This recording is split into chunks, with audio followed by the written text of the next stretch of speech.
Saudara yang kekasih dalam nama Yesus, mari kita membuka Lukas pasal 5 ayat 1 sampai 11. Di sini kita akan melihat Petrus yang diberkati Tuhan, Petrus yang menerima mujizat Tuhan di dalam hidupnya.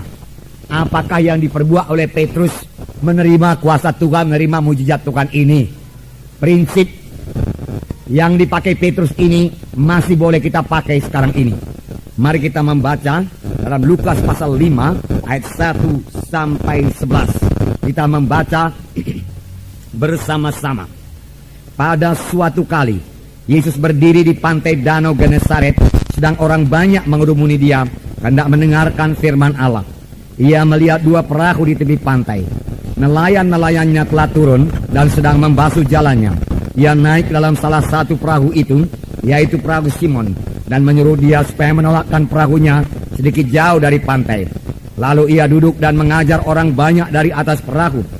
Setelah selesai berbicara, ia berkata kepada Simon, "Bertolaklah ke tempat yang dalam dan tebarkanlah jalamu untuk menangkap ikan." Simon menjawab, "Guru, telah sepanjang malam kami bekerja keras dan kami tidak menangkap apa-apa. Tetapi karena engkau menyuruhnya, aku akan menebarkan jala juga." Dan setelah mereka melakukannya, mereka menangkap sejumlah besar ikan, sehingga jala mereka mulai koyak. Dan mereka itu datang. Lalu mereka bersama-sama mengisi kedua perahu itu dengan ikan, hingga hampir tenggelam. Ketika Simon Petrus melihat hal itu, ia pun tersungkur di depan Yesus dan berkata, "Tuhan, pergilah daripadaku, karena aku ini seorang berdosa." Demikian juga Yakobus dan Yohanes, anak-anak Zebedeus, yang menjadi teman Simon. Kata Yesus kepada Simon, "Jangan takut, mulai dari sekarang kau akan menjala manusia." Dan sesudah mereka menghela perahu-perahunya ke darat, mereka pun meninggalkan segala sesuatu, lalu mengikut Yesus. Dimulai daripada Tuhan Yesus, saudaraku, mengajar di tepi pantai Danau Genesaret. Dan orang banyak datang mengerumuni Tuhan Yesus. Orang banyak pada saat itu haus akan firman Tuhan. Sudah lama mereka tidak mendengarkan firman Tuhan yang hidup. Sebab pengajaran Tuhan Yesus lain sekali daripada pengajaran ahli-ahli Taurat.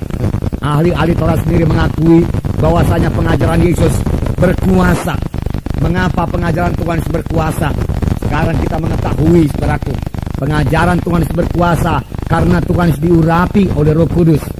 Tuhan Yesus sendiri mengatakannya, "Roh Tuhan ada padaku, dan Roh Tuhan itu mengurapi aku, sehingga aku memberitakan Injil kepada orang miskin-miskin, membebaskan orang tertawan, melepaskan yang terikat, membebaskan yang tertindas, dan seterusnya, memberitakan tahu rahmat Tuhan telah datang." Semua ini dilaksanakan Tuhan Yesus, saudaraku, dengan kuasa Roh Kudus, dengan urapan Roh Kudus, saudaraku. Nah, kalau Tuhan Yesus melayani dengan urapan Roh Kudus, apalagi kita. Pada waktu Tuhan Yesus di bumi ini, dia melayani sebagai anak manusia. Dia tidak melayani sebagai Allah. Kalau dia melayani sebagai Allah, nggak perlu diurapi, sudah cukup kuasa. Tetapi karena dia melayani sebagai anak manusia, dia perlu diurapi. Dan urapan itulah yang membuat pelayanannya berkuasa. Urapan Roh Kudus membuat pelayanan yang berkuasa. Demikian juga sekarang, saudaraku. Rindukah kita jiwa-jiwa berkerumun datang kepada Tuhan? Rindukah kita tanda ajaib, tanda mujizat jadi dalam pelayanan kita? Saudaraku, untuk itu kita harus diurapi oleh Roh Kudus. Roh Kudus yang mengurapi Yesus adalah Roh Kudus yang sama yang mengurapi kita sekarang ini. Roh Kudus tidak berubah. Roh Kudus sudah bekerja pada zaman Yesus dan bekerja pada Yesus. Roh Kudus juga bekerja pada sekarang ini, saudaraku.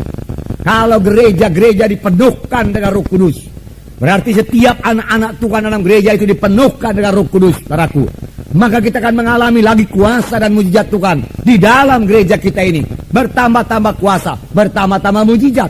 Sebagai akibatnya, jiwa-jiwa akan datang terus berbondong-bondong datang kepada kebaktian kita. Sudah mulai, saudaraku, tapi belum sepenuhnya, saudaraku. Dalam pelayanan Tuhan Yesus, saudaraku, 5.000 orang, 4.000 orang berkerumun mengelilingi Tuhan Yesus, saudaraku. Dia mengajar dalam rumah, lalu di muka pintu jendela semua penuh dengan orang, saudaraku, dengan jiwa-jiwa yang haus akan firman Tuhan, yang diurapi Tuhan.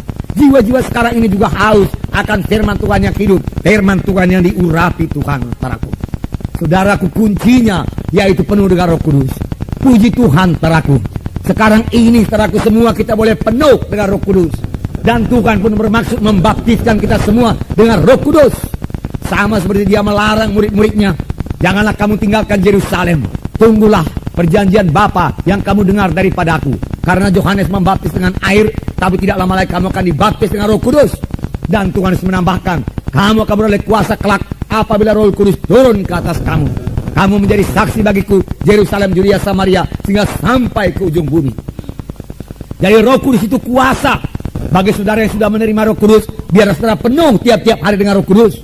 Bagi yang belum menerima Roh Kudus, terimalah Roh Kudus dengan iman. Bagaimana menerimanya, saudaraku? Oh, pelajaran kita, firman Tuhan pada hari ini akan menerangkannya kepada saudara. Sebab Petrus menerima kuasa Tuhan, Petrus menerima berkat Tuhan, Petrus menerima ajaib Tuhan.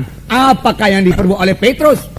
Yang diperbuat Lukas 5 ini merupakan prinsip yang bisa kita pakai sekarang ini untuk menerima segala berkat yang telah dijanjikan Tuhan kepada kita, saudaraku. Nah, saudaraku yang kasih dalam nama Yesus. Jadi, saudaraku, Tuhan Yesus mengajar di tepi danau Galilea, saudaraku. Dan orang banyak berhimpun kepadanya dan mulai mendesak-desak Tuhan Yesus. Tuhan Yesus berdiri di tepi pantai supaya jangan, saudaraku, Tuhan Yesus terdesak sampai ke air, saudaraku. Tuhan Yesus melihat ada perahu Petrus di tepi pantai. Dan dia meminjam perahu Petrus.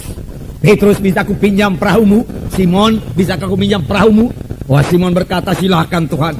Ya, silakan. Lalu, saudaraku, Tuhan Yesus mulai mengajar orang banyak dari atas perahu Petrus, saudaraku. Selesai mengajar, saudaraku, Tuhan Yesus, saudaraku, memperhatikan Petrus. Sudah seharusnya Petrus diberkati Tuhan. Layaklah Petrus menerima berkat Tuhan, saudaraku. Mengapa, saudaraku? Petrus sudah menabur. Kalau sekarang ini kita katakan, semua yang menabur, saudaraku, pasti menuai, saudaraku. Petrus telah memberikan perahunya, dipakai untuk mengabarkan Injil. Layaklah, sudah seharusnya lah Petrus diberkati Tuhan. Saudara kekasih, dalam nama Yesus, Tuhan mau memberkati Petrus. Tuhan mau mencurahkan berkatnya pada Petrus. Tetapi, saudaraku, Tuhan mempunyai jalan Tuhan sendiri. Bagaimana dia mencurahkan berkat itu? Ada jalan Tuhan, saudaraku. Tidak otomatis, saudaraku, berkat itu turun, saudaraku. Saudaraku, jalan apakah itu? Bagaimanakah menerima berkat Tuhan itu? Jawabannya singkat saja, saudaraku. Kalau kita mau menerima berkat Tuhan, kita harus menerimanya dengan iman.